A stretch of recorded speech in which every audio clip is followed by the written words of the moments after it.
Hello everybody, I'm Skip Alzheimer. Welcome to the AV Geeks Lunchtime Streaming Show, where we watch old 16mm films and, oh crap, hold on. So I have a computer over there that I use to kind of monitor, make sure the streaming is working, and I always forget to mute it, so there you go. Yeah, so that was Macassar?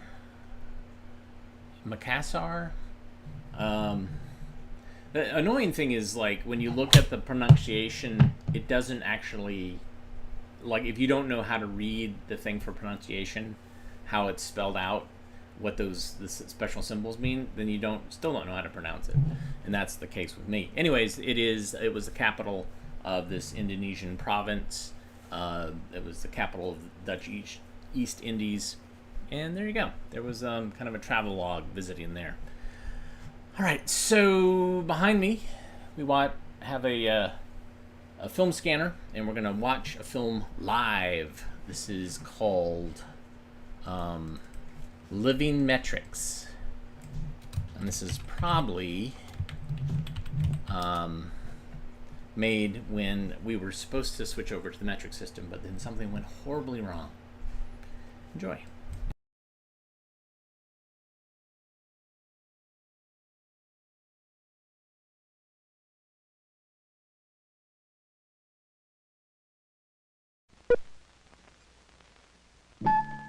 Vernon, do you have a pencil on your desk?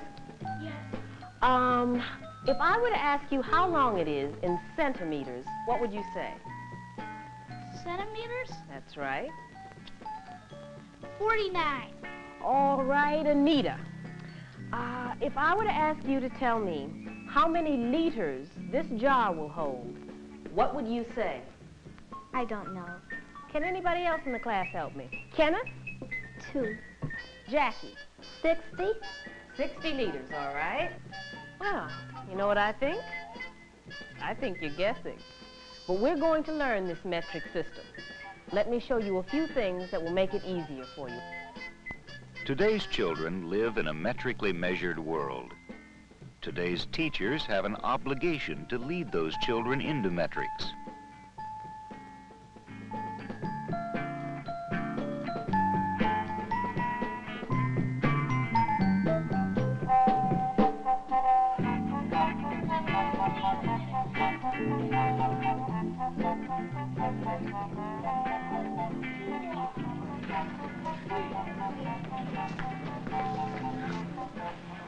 Okay, I got you. You can move now.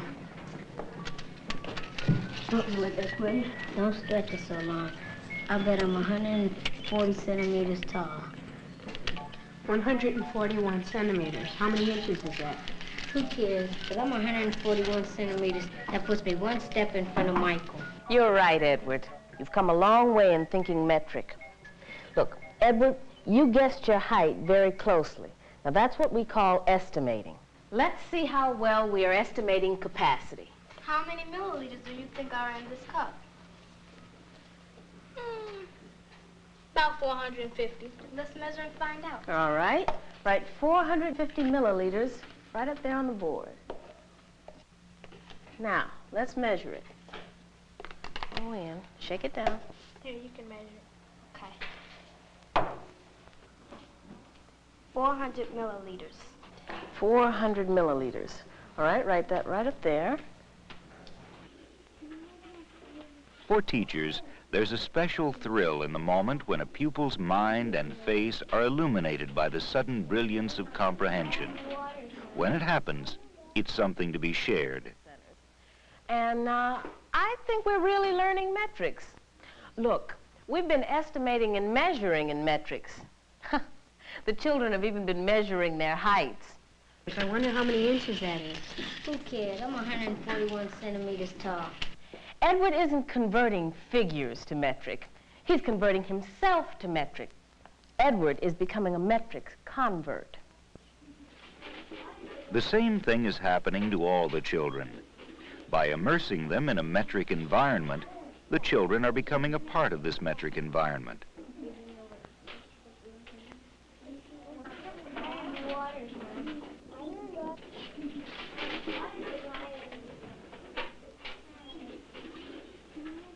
children become metric people. By now, we've pretty well learned that conversion tables convert figures, but not people. We should have learned that we can't lock the metric problem up in the math class and expect arithmetical conversion to solve it. Getting to know the metric system can be a problem, but it offers a wide-open opportunity for creative thinking.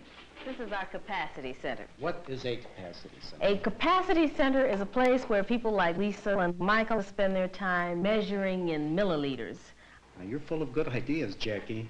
You don't mind if I borrow a few, do you? No, no. I've been thinking I could teach geography measuring distances in kilometers. That's a good We idea. could make this a total metric environment in this school. Imagination, creativity, cooperation. These things are never bad. In this situation, they are very good. Teaching is a creative profession. Teacher creativity, encouraged, can overcome all sorts of barriers to growth. Now, over at the capacity Wait, center, before we you have go overboard on this, I will admit I'm afraid of metrics. I'm accustomed to the old system, and I just don't think metric. Well, we're all in the same boat, and so are many of the children. Yes, but we're accustomed to the old system, and the kids will be learning metric and leaving us behind. No, no. Not if we all share the same learning experience. You see, that's why I started doing it this way, and I think it really works. Well, if it works so well, maybe we all should be using it. To a school administrator, a school-wide do-it-yourself project has appeal. By immersing the children in a metric environment, they can be prepared to think, eat, sleep, communicate, and even dream metrically. It's like teaching a new language, conversational metrics. The key is to get everyone involved. Get everyone involved is surprisingly easy to do. For example, with Fahrenheit thermometers removed in favor of Celsius instruments, it becomes evident that 20 degrees is comfortable, just as comfortable as 68 degrees Fahrenheit used to be. Good morning, boys and girls. The temperature is minus 18 degrees Celsius. There will be indoor recess. In a metric environment, a well-done paper is written with a margin 3 centimeters wide. After measuring a few margins, a pupil just knows what a 3-centimeter margin looks like. We all know what a carton of milk looks like and tastes like. In a metric environment, we also know that it's about 25 1/100ths of a liter, or 250 milliliters. Good teachers make history live. That same capability can be extended to metrics. The distance traveled by the Lewis and Clark expedition was about 10,400 kilometers. In a metric environment, if the map is an old one, with the scale given in miles per inch, it's easy to bring the scale up to date. The idea of metric distances in sports has been established by TV coverage of the Olympic Games.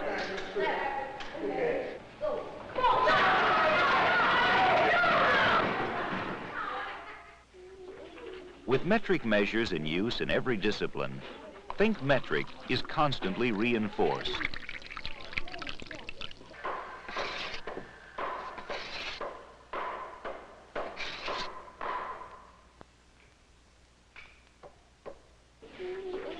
Art classes can supply three-dimensional shapes for use in geometry classes. With dimensions expressed metrically, these support the total metric thrust. In language arts classes, metric system vocabulary becomes a real-world example of prefixes. Creation of a total metric environment goes outside the classroom. As familiar objects seen and used are labeled with their metric measurements, children begin to form visual images of standard metric measurements.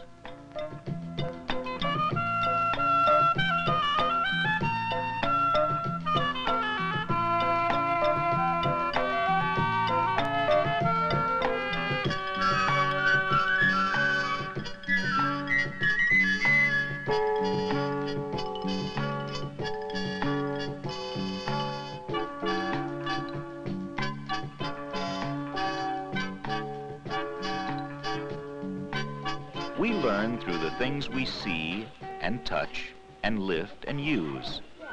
Here, as always, the basic principles of learning apply. First comes conceptualization, then understanding, and at last, communication and application. As the student learns to communicate metrically, his understanding of the tenness of our system of numbers improves. Still, there are those who will do it the hard way, and those who know better. It's clear that a total metric environment is basically supportive to instruction in mathematics, in which the newly conceptualized ideas of length and mass and capacity are put to use. In the math class, it all comes together: the basic skills, measurement, and place value. Manipulative devices, such as the floating decimal point chart, are applied to decimal measurements while they reinforce understanding of place value. The calculator and a map in a social studies class can provide concrete models for the relationship of the tenness for both our number and measure system. If the map scale is 1 centimeter equals 100 kilometers, and the string measuring the expedition's route is 104 centimeters long, the distance traveled was 10,400 kilometers. Today's pupils, growing into a metric world, will find it more manageable if metrics have become a part of them. Awkward calculations made easy. Hesitation over choice of tools eliminated. These and many other advantages when they have learned the metric language. The challenge for us as teachers is clear. Our students must live in a metric world, a world where they will need metric measuring skills, a metric vocabulary, and a working knowledge of the structure of our measuring system. Only then will they be able to apply this system in communications, in problem solving, and other situations that are a natural part of their everyday experiences. As we begin to guide them through these metric experiences, we're helping them to prepare for the world they are facing. Providing such experiences can be exciting, challenging, and rewarding. Just this morning, I was bragging how my car gets 10 kilometers to a liter of gas. And do you know, my children are learning measurement and place value at the same time. The next thing you know, I'll be dreaming in metrics. It's been said that when you dream or daydream in a second language, you've learned it. And dreams are an outgrowth of our daily experiences. Now's the time for you and your pupils to join those who are already living metrics.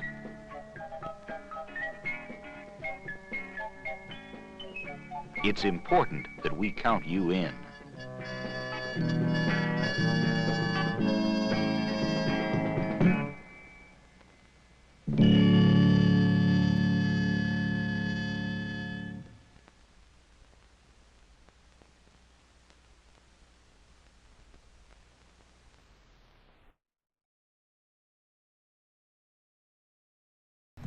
So I'm a big proponent of metric system. And what's hilarious is, all right, so in collecting films, I collect 16 millimeter, but then it's expressed in feet. It's feet on the reel. So this is an 800-foot reel of 16 millimeter. So it's so weird. But yeah, you know, there's metric system is so much easier to learn. It's so easy. And I went through this as a kid. Like, I was like, yeah, okay, cool. Yeah, I get it. I totally get it.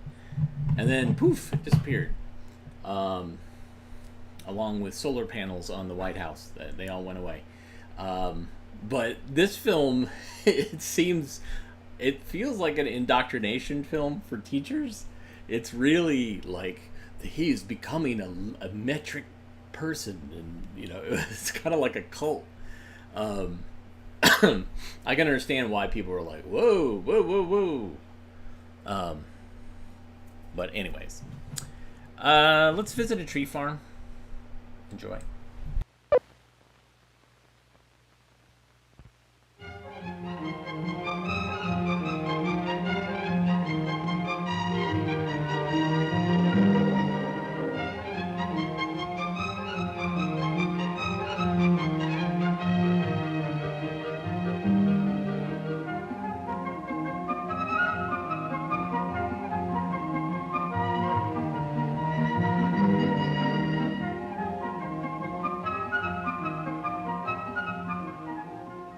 Johnny and Kathy have been spending their vacation on Uncle Jim's farm.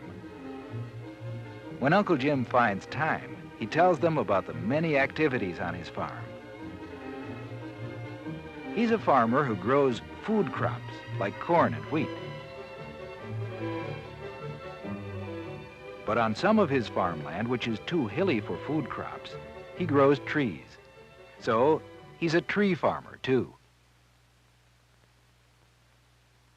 Tree farmers grow different kinds of trees. Uncle Jim and Mr. Jackson, a forester, are showing Kathy and Johnny some pine trees. Pine trees are also called softwoods and grow quite fast. These pines grow about 2 or 3 feet a year. Pine trees have sharp, needle-like leaves which cling to the tree throughout the winter, so these trees are always green and often called evergreens. Other tree farmers grow different kinds of trees called hardwoods. They have broad, flat leaves. Most hardwood trees drop their leaves in winter. Uncle Jim's trees are used for lumber, paper, and many other products. A forester like Mr. Jackson can help Uncle Jim. Foresters are men who know a lot about trees. A forester knows when a tree is big enough to be cut or harvested, or when it should be left to grow larger. Tall, straight trees make the best lumber. Mr. Jackson makes a mark with paint on the trees that are to be cut. Later, the marked trees are cut down with a power saw. For harvesting, Uncle Jim has the help of some men called loggers. There is no special time for harvesting trees. Most often they are cut down when there is a buyer for them. A logger can cut a tree so that it will fall just where he wants it to, without falling on other trees. The tree will fall on the side where the notch is cut. With a power saw, he can cut through the tree very quickly.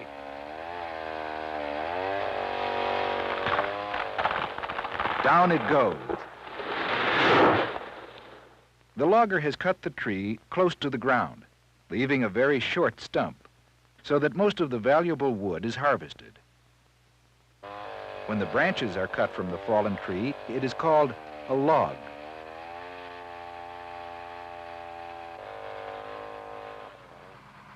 Mr. Jackson pulls or skids the log over to a clearing or open space. Now the log is cut into shorter lengths.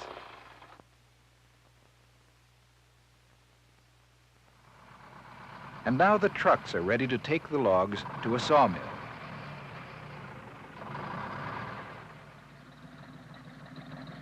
The load is fastened down. The truck will soon be on its way to the mill. Now Uncle Jim is thinking about a new tree crop. Growing new trees is as important as harvesting the older ones. He tells the logger about his plans for planting seedlings, very small trees. Uncle Jim gets his seedlings for the new tree crop from a nursery, such as this one. In the nursery, seedlings are grown from tree seeds. Here the seeds are being planted by hand. These seedlings are just 8 weeks old. The nurseryman is pulling weeds from around the seedlings so that they can grow better. Spraying with a chemical protects the seedlings from damage by insects and diseases. When the seedlings are about 2 to 4 years old, they are large enough to be dug up and sent to tree farms. The seedlings are delivered to Uncle Jim's farm packed in bales. Before the young trees are planted in a day or two, they need to be kept out of the sun. Kathy is watering them so they won't dry out. This morning, Johnny and Kathy are watching the seedlings being planted by Uncle Jim and his helper. Uncle Jim decided that the soil in this field is not too good for food crops, but is all right for trees. Let's see how the planting is done.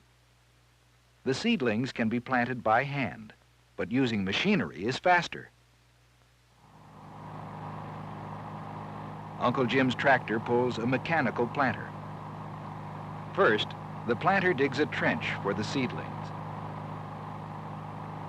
Then, Uncle Jim's helper places the seedlings in the trench.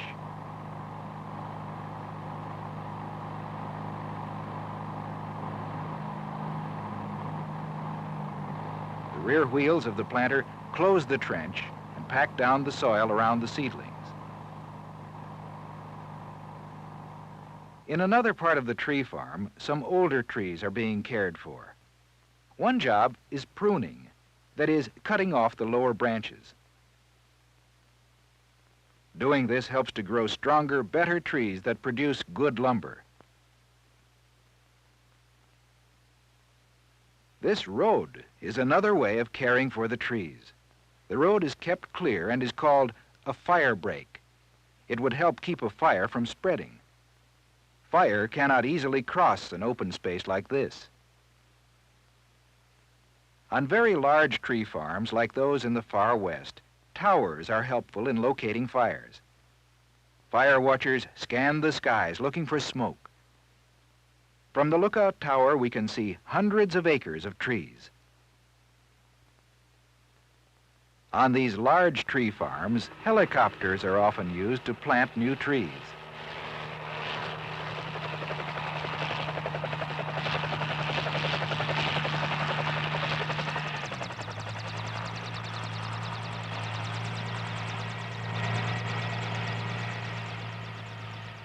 Thousands of tree seeds are loaded into the helicopter. The tree seeds have been treated so that animals will not eat them.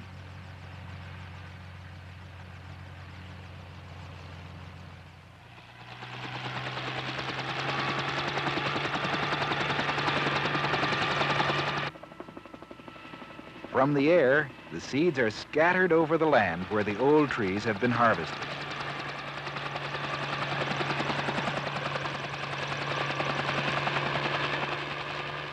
So the seeds are dropped from the helicopter onto the ground.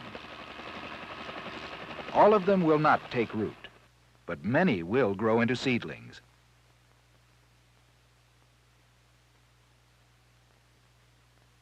Caring for trees includes spraying to control insects.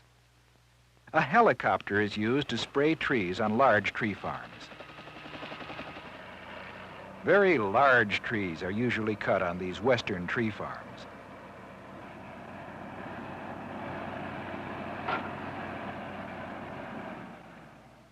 Good highways help speed the truck from the farm to the sawmill. Next to some of the sawmills are ponds. The logs are dropped into the pond and kept there until they are ready to go to the mill. In the water, the logs are easy to handle and are also protected from fire. The logs are pushed to a chute where a moving chain pulls them up into the sawmill. The bark is removed from the logs by powerful streams of water. This makes more of the log usable for lumber and other purposes. Now the logs are ready to be cut into boards. Here is a very large log being cut.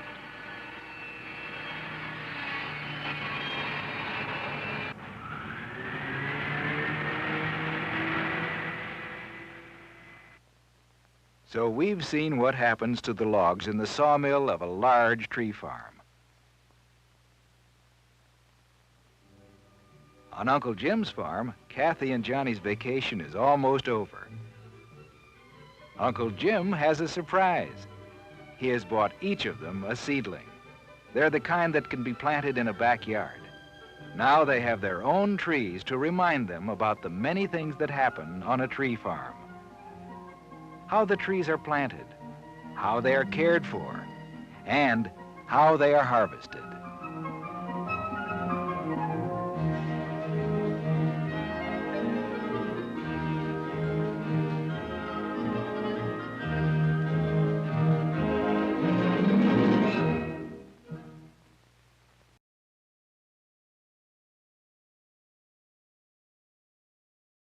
It's funny, there's Uncle Jim also has a dairy farm, but this is not part of the Coronet cinematic universe. It is actually that's part of the Jam Handy universe.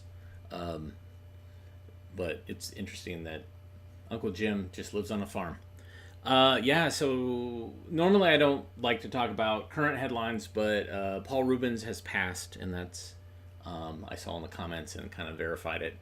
And so he holds a special place in my heart because of his HBO, the Pee Wee Herman HBO special featured a film that I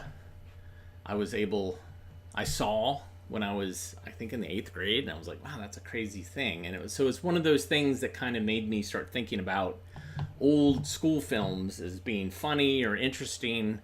And also he was on, Pee Wee Herman was on this thing called, I can't remember. It was a Saturday Night Live replacement. And so there was a segment on it. It was done by Steve Martin. At the time, I loved Steve Martin. So he was on there, then doing skits. And then there was Devo's Beautiful World video. There was Pee Wee Herman bit. And then Quasi at the Quackadero, my favorite cartoon of all time. And I have met the Devo people. I have met the woman who animated Quasi at the Quackadero, and I was hoping at some point to be able to meet Paul Reubens, but we actually helped digitize things for a documentary that was going to come out about him. That I'm not sure the status of it, but we digitized an early film that he was in, and also some home movie footage of him and Larry Bud Melman going to Universal Studios and to Disneyland, which was very odd. But anyways, Paul Reubens was pretty great. So anyways, here's the film that was on that HBO special. Enjoy.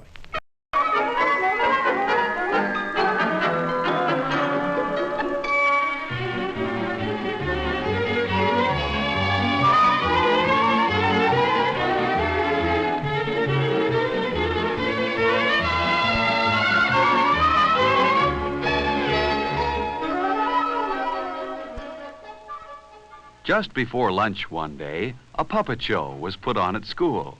It was called Mr. Bungle Goes to Lunch. It was fun to watch. In the puppet show, Mr. Bungle came to the boys' room on his way to lunch. He looked at his hands. His hands were dirty, and his hair was messy. But Mr. Bungle didn't stop to wash his hands or comb his hair. He went right to lunch. Then, instead of getting into line at the lunchroom, Mr. Bungle pushed everyone aside and went right to the front. Even though this made the children laugh, no one thought that was a fair thing to do. Then, in the lunchroom, Mr. Bungle was so clumsy and impolite that he knocked over everything, and no one wanted to sit next to him.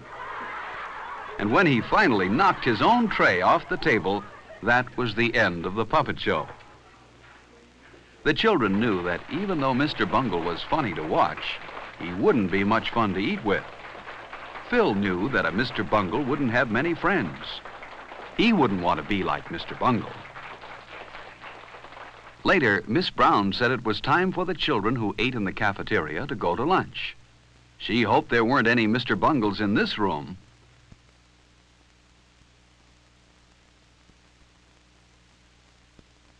Phil stopped to return a book to Miss Brown while his friends went on to the lunchroom. He would have to catch up with them later. On his way to catch up with his friends, Phil almost walked past the boys' room, but he stopped and thought. Were his hands clean? No, they were a little dirty. Phil remembered that Mr. Bungle didn't wash his hands. Mr. Bungle's hair was messy, too. Phil didn't want to be like Mr. Bungle. Inside the boys' room, Phil was surprised to see some of his friends washing their hands, too. Phil washed his hands well, with lots of soap.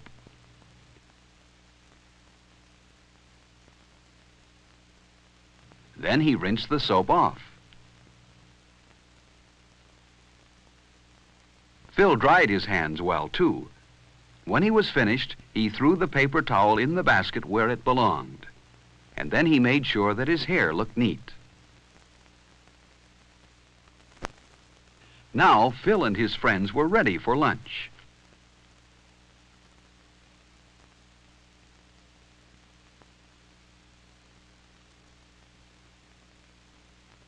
There was a line of children waiting to get into the lunchroom when Phil got there. He saw some boys he knew at the front of the line. They waved for him to go up to the front with them. But Phil didn't want to break into line as Mr. Bungle did. So Phil went to the end. That was the fair thing to do.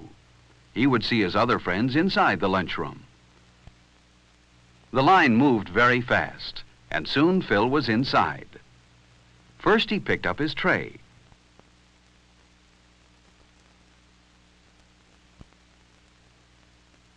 Then he got his silverware.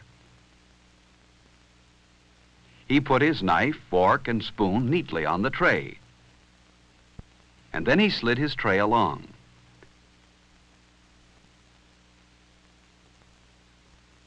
He always enjoyed looking at the good food in the cafeteria. It tasted good, and was good for him, too. Instead of having a sandwich today, Phil decided to take the hot lunch.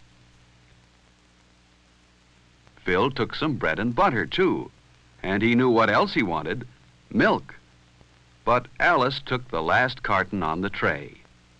Maybe there was more milk, so he said, "May I please have some milk?" Phil remembered to say, "May I?" and "please." That was very polite. Yes, there was more milk.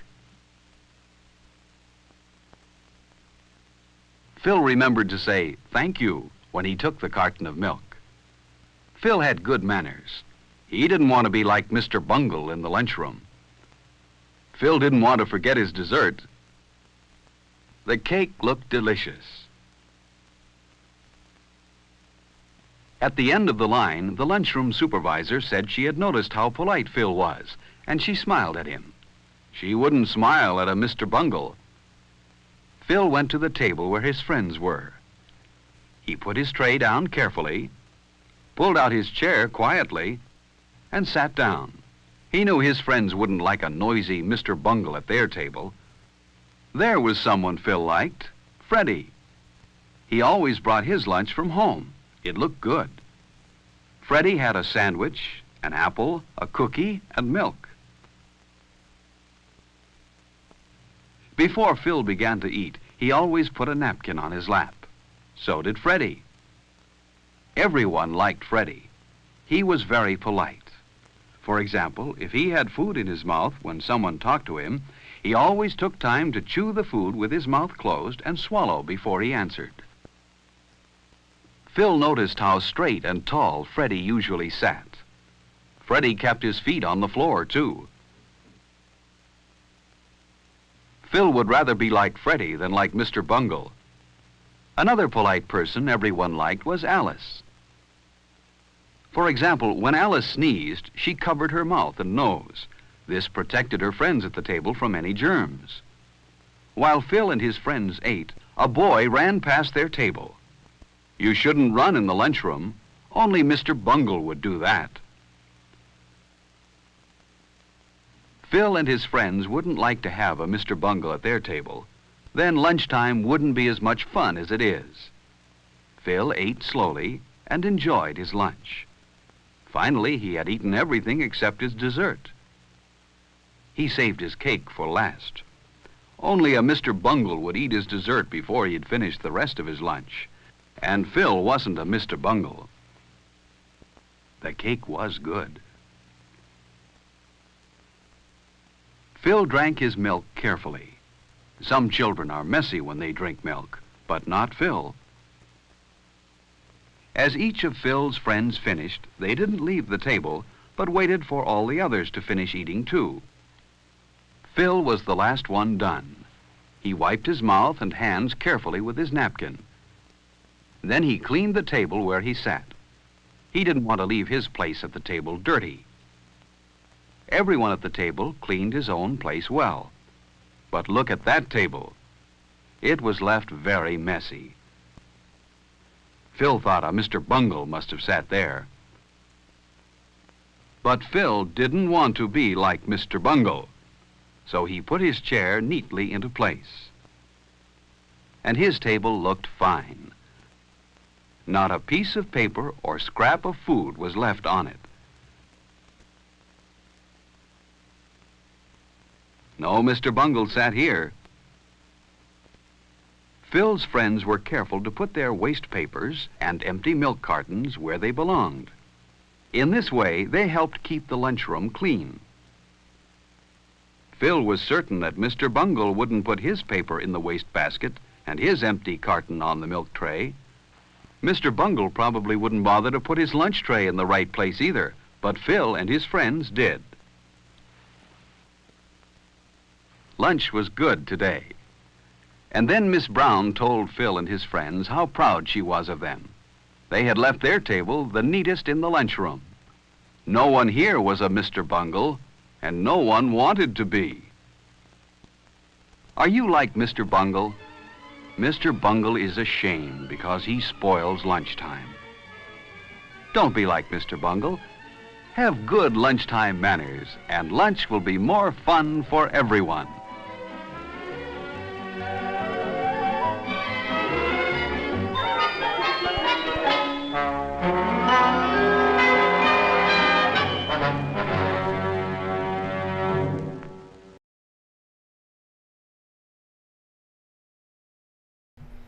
Yeah, so, yeah, that was shown on the HBO Pee Wee Herman special, which is great. I love watching that periodically, and definitely Paul Rubens, almost everything he did was hilarious, and interesting. I mean, when he did Pee-wee's Playhouse, I don't know who was involved in the process, but all of the creators that were associated with it, Gary Panner, Wayne White, a whole variety of different people did really beautiful, amazing stuff.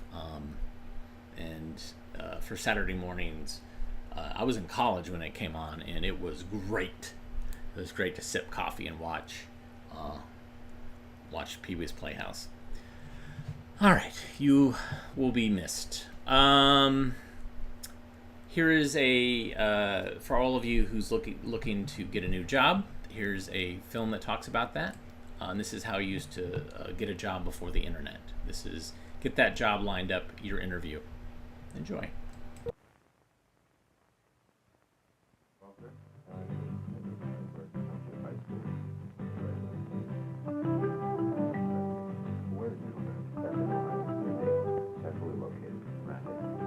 Why are you applying for a position here, Bill? Well, sir, I've always liked the way that this company handled its clients. Now, when I was living with my family in Middleburg, Ohio, we bought insurance from this company for 15 years, and we got to know the salesman, the person who handled our claims. When I started looking around for a new job, it didn't take me long to realize that I had to line up some interviews to get anywhere. Before people hire you, they usually like to talk with you about yourself, what you're like, how suited you are for their company. But they don't have time to talk to everyone. That's why most of them like you to send along a resume first.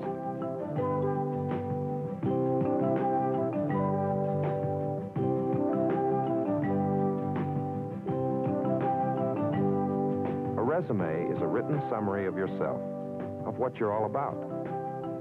In just a page or two, it lets a prospective employer get a look at you, at what kind of job you're looking for, where you went to school, and what kind of work you've done before.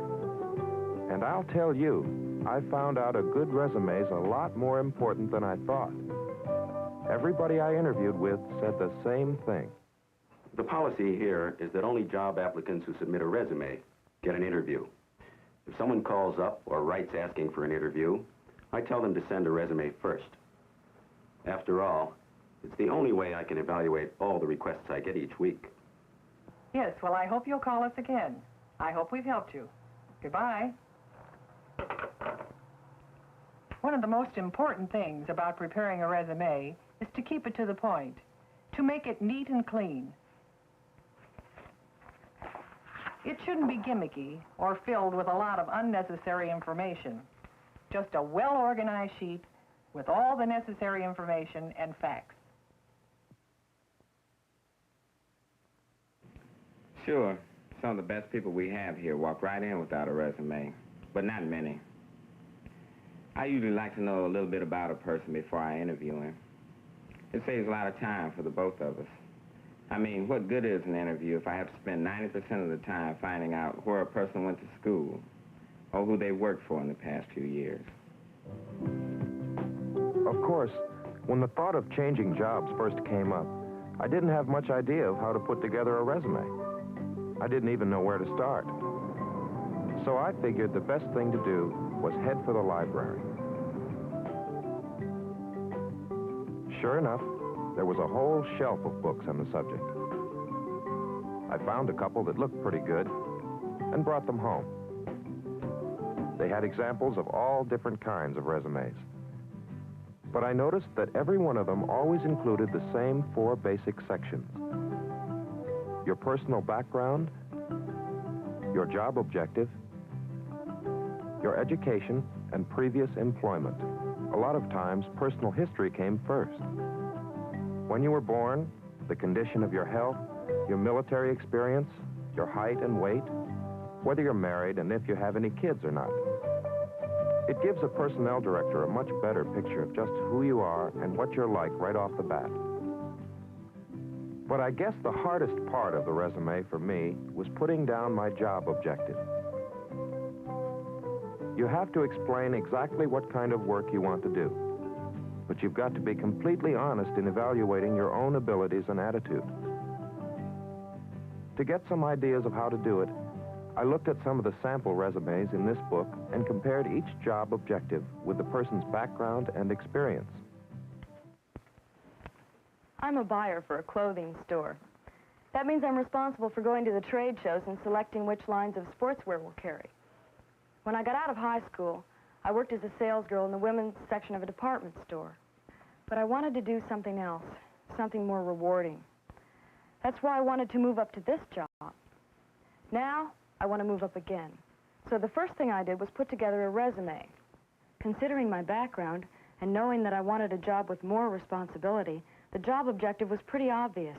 I wanted to be a sales manager of women's sportswear. I think it's a pretty reasonable goal, considering my previous experience as a salesgirl and a buyer. I think I'll get it, too. There were all kinds of job objectives in the book, and they weren't all for white-collar jobs either. One guy worked on jet engines. I enlisted in the Air Force right after high school, and they put me to work servicing jets. When I got out, that enabled me to land a job here as an electrician's apprentice. But I'd really like to find a job as a technician. A friend of mine told me if I were going to start looking around, I'd better have a resume, so I made one. And heck, with my background and experience, I think I have a pretty good chance to get what I want. I had been a claims examiner for an insurance company, but I wanted to get out and meet more people and make more money. So I decided to apply to several insurance companies for a job as a sales representative. Since my previous experience had been in medical and life insurance, those were the areas I was most interested in. Once the job objective was out of the way, the rest of the resume was pretty easy. Under education, I put down the name of my high school and the year I graduated, and that I'm going to night school now at the junior college. I even listed some of the business courses I'm taking there to make my qualifications a little stronger. As far as employment goes, I'm working in claims with an automobile insurance company, and before this, I worked there during the summer vacations as an office boy. I once worked part-time as a salesman in a hardware store, too. It wasn't much, but it was selling experience, and selling is what a sales representative's job is all about. So I put down all the jobs, starting with the current one first, and then going back to the others. I also put down the name of each employer and the dates I worked at each job, too. Then I was ready to make the final draft. A lot of people ask me what the best format is for a resume. Well, I like to see the most important information first. To me, that's a person's job experience and school background. If I like what I see, I'll keep on reading. And if I don't, well, then it really doesn't matter how old they are or where they were born. As far as the actual physical preparation goes, a typed resume always looks better than a handwritten one. If you don't have a typewriter or can't borrow one, take your rough draft to a secretarial service, and for a few dollars, they'll do a neat job of typing it up for you. Since you'll probably be sending your resume to more than one place, you want to make several copies. And I'd say the photocopy machine in the public library would be about your best bet. The quality's pretty good, and the price is awfully hard to beat.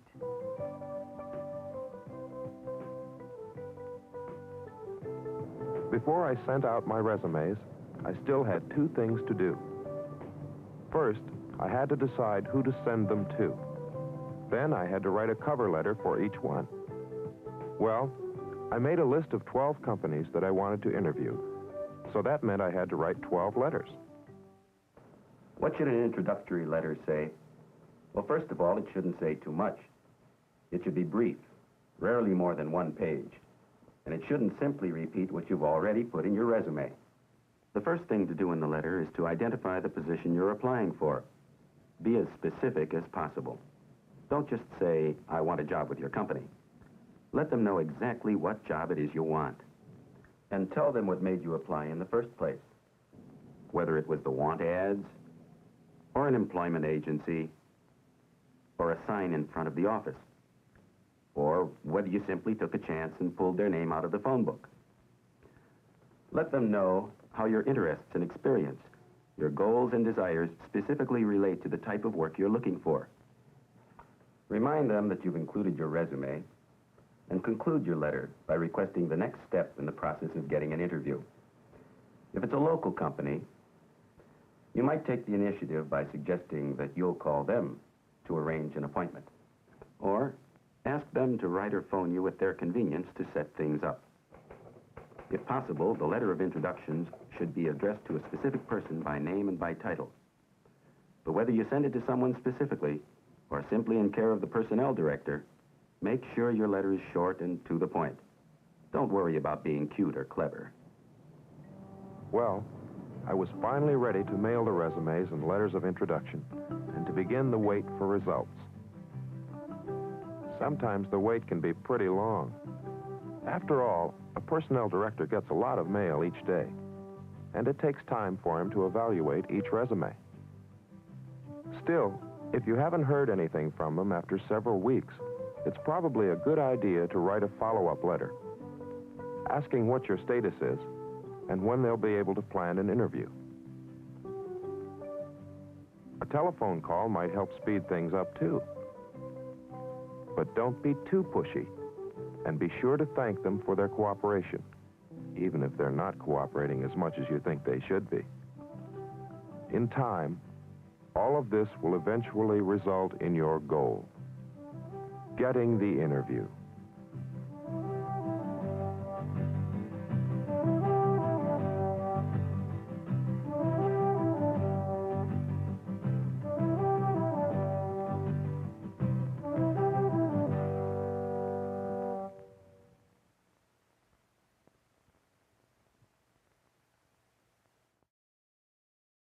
I was eating some cauliflower and I have it on my nose.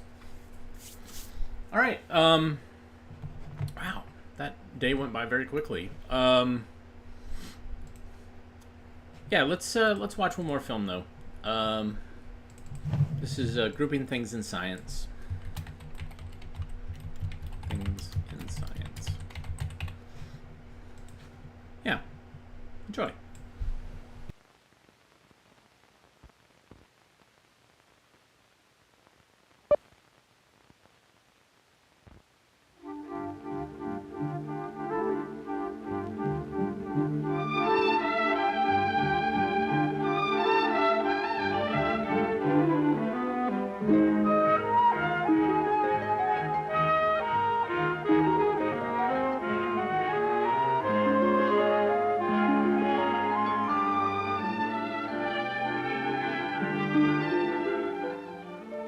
A group.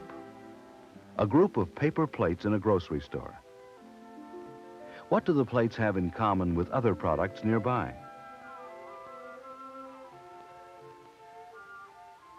What do paper plates have in common with detergents, napkins, and the other items? Non-foods. They're all non-foods. Non-foods are kept together in one large group. All the things that are foods form another large group. Meats are a subgroup of foods. Dairy products are another subgroup of foods. Fruits and vegetables are still other subgroups. When we place things into groups and subgroups in this way, we're classifying them. Systems of classification are useful in grouping the items in stores. In science, systems of classification are also useful. Living things, for instance, are grouped by biologists into two large groups, plants and animals.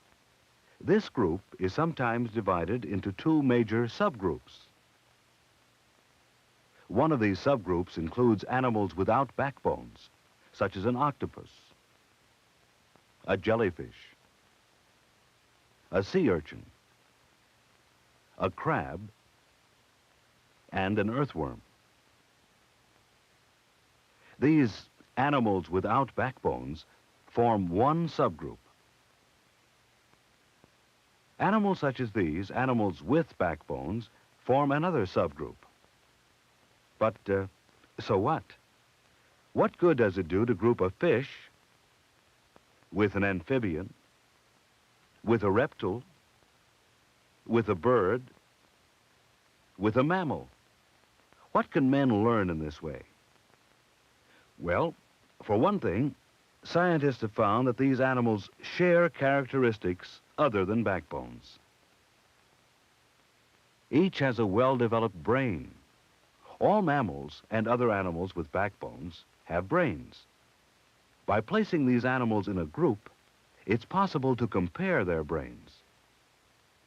Measuring the part of a fish brain which makes thought possible, scientists have found that it's small compared to the rest of its brain.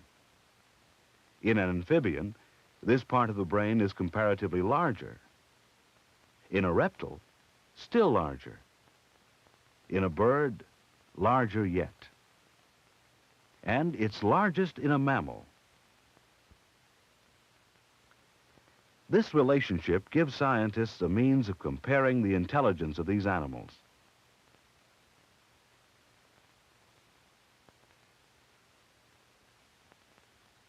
Another way of using groups can be demonstrated with the various kinds of milk in a supermarket.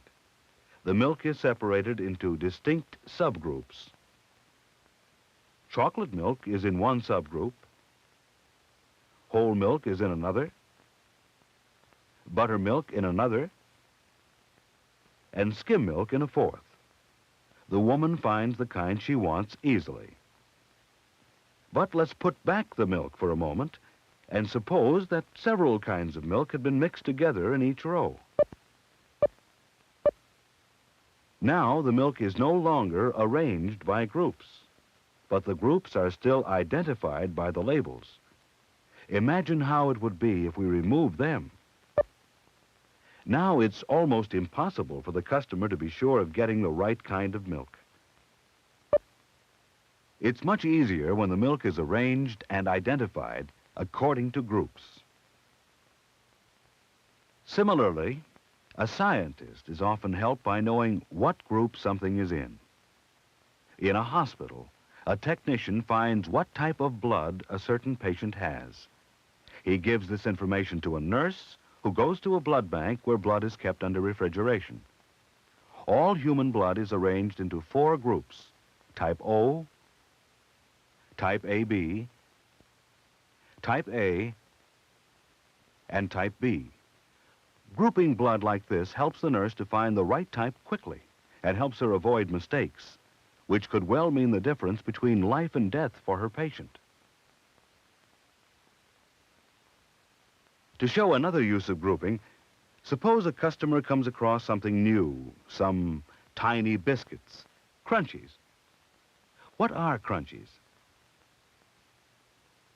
Dog biscuits? Cat food? A breakfast cereal? Something for a snack?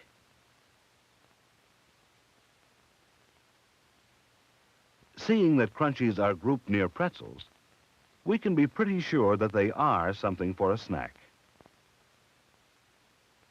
Can a scientist learn about something new by finding what group it fits in?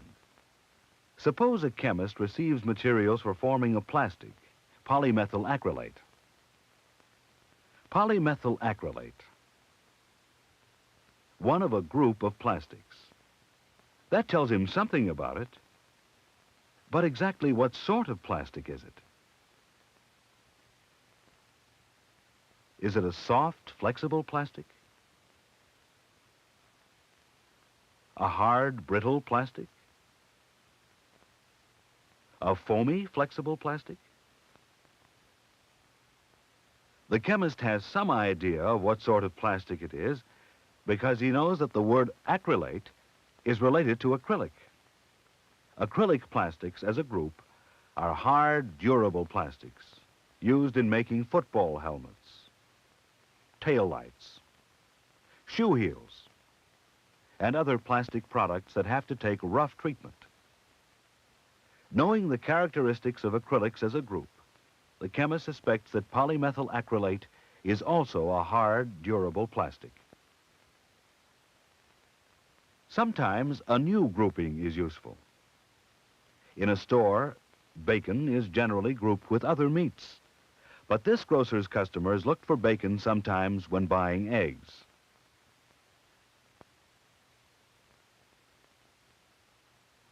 Eggs are often eaten with bacon. So the grocer decided to group the bacon and eggs together. In science, it's also useful sometimes to change a grouping. Think of the things astronomers see in the sky. First, there are tiny points of light. For centuries, men have known that these are stars and planets. But there's another group of objects, hazy patches of light, which have not been so easy to identify. At first, because of the hazy or nebulous appearance of such objects, the name nebula was given to each patch of light. Then in 1924, it was determined that these objects are not all the same. Some are distant assemblies of stars, but others are concentrations of gas and dust and are much nearer. Because of the differences between these two kinds of objects, it no longer seemed accurate to include both in a single group.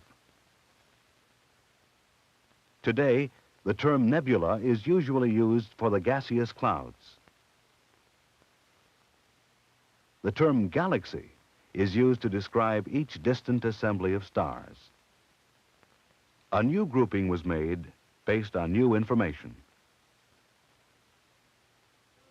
Can you think of other groupings used in science? How are rocks grouped? How many ways are there of grouping seeds? Why are microscopic animals grouped as they are? Are you beginning to see the value of grouping as a basic tool of science?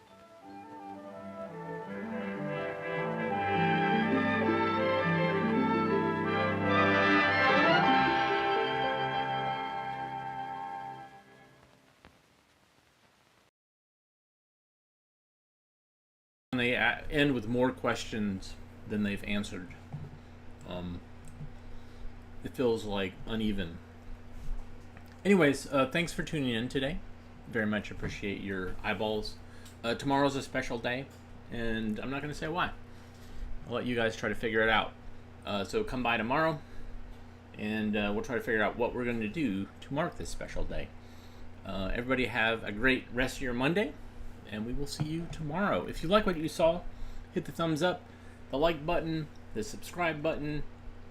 You can also donate via the Super Thanks button or the patreon.com/avgeeks or ko-fi.com/avgeeks. Those are ways to financially support us.